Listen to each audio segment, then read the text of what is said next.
Today I'm going to show you how to make a really cool stress ball. And we're going to start by making some slime out of corn flour or cornstarch. Open up your packet and tip some into a jug.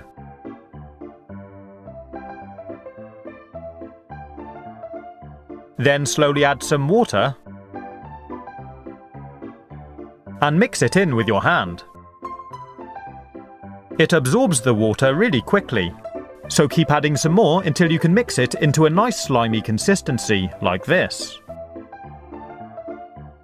What we've actually made is a non-Newtonian fluid, known as oobleck, and although it might just look like a thick liquid, it doesn't behave in quite the same way. I'll show you. If I try and hit it with my fingers, they just strike the surface, a bit like hitting rubber. But if I slowly lower my fingers into the fluid, you can see they go all the way in.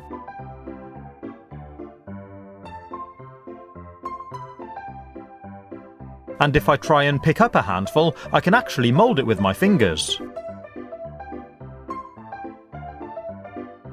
But the moment I stop, it returns to a fluid and runs through my fingers. Pretty cool, huh?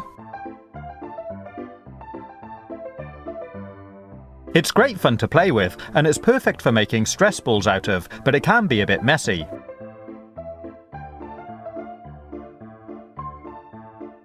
If you spill some onto the table, you can just scrape it up and use it again.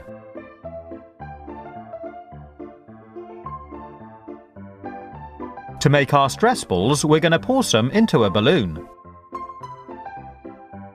And I found the easiest way is to first pour the mixture into a plastic bottle. If you try tipping it straight into a balloon, it gets very messy. And even if you use a funnel, you can only get the balloon to fill up to a certain amount, which I'll talk about in a second. Once your mixture is in the bottle, take a balloon and stretch it over the top.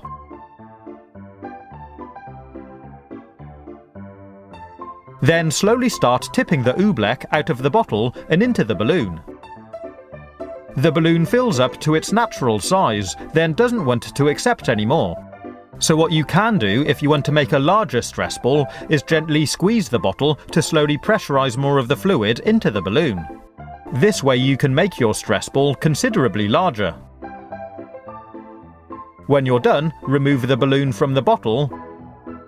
Squeeze the oobleck into the bottom of the balloon, then tie a knot in the end. And that's going to be the inside of our stress ball. To make it stronger and less likely to pop, I'm going to be putting it inside another balloon. But instead of using a standard colour balloon, I'm going to use a marble patterned balloon to make our stress ball look that little bit more interesting. If I put a little air in it, you can really see the amazing colours and pattern. Use some scissors to cut the end off the balloon, and we'll be stretching the balloon open to go around the yellow one.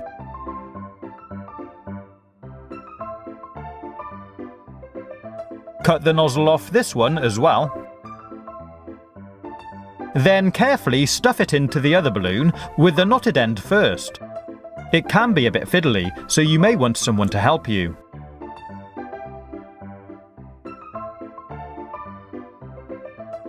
And when it's in, it should look like this. Pretty cool, huh? You can see the yellow balloon on the inside, so if you like, you can tie a knot in the outer balloon as well.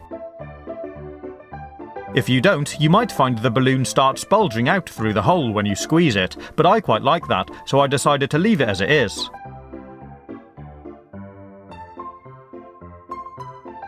You can get a whole load of fun-coloured balloons.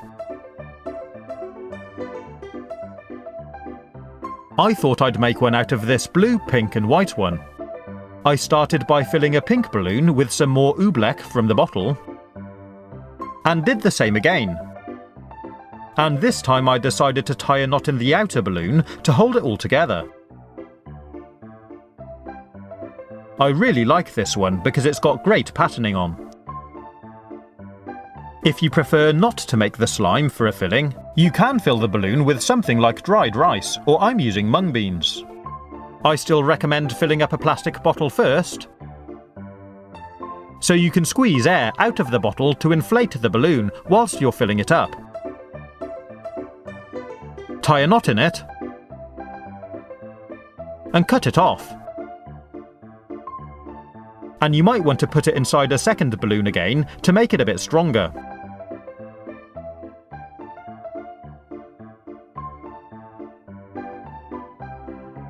These stress balls are really good fun to make and play with. And using patterned balloons makes it even better because you can see and watch the colours stretching and morphing as you play with it.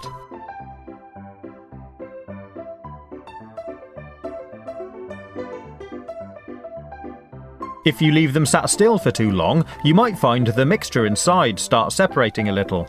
But if you keep playing with it slowly, you should find it goes back to normal.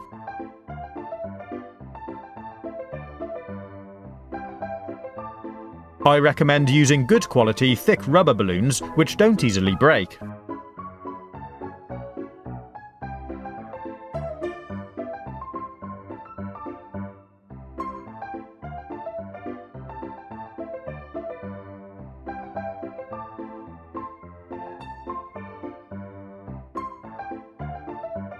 If you've got any oobleck left over, make sure you don't tip it down the drain because it could block them up, so throw it out with the rubbish. I hope you've enjoyed watching this video. If you want to see any more, like how to make this really fun magnetic slime, you can click on the links on the right hand side or take a look at my YouTube channel page. Stay safe, have fun, and as always, thanks for watching.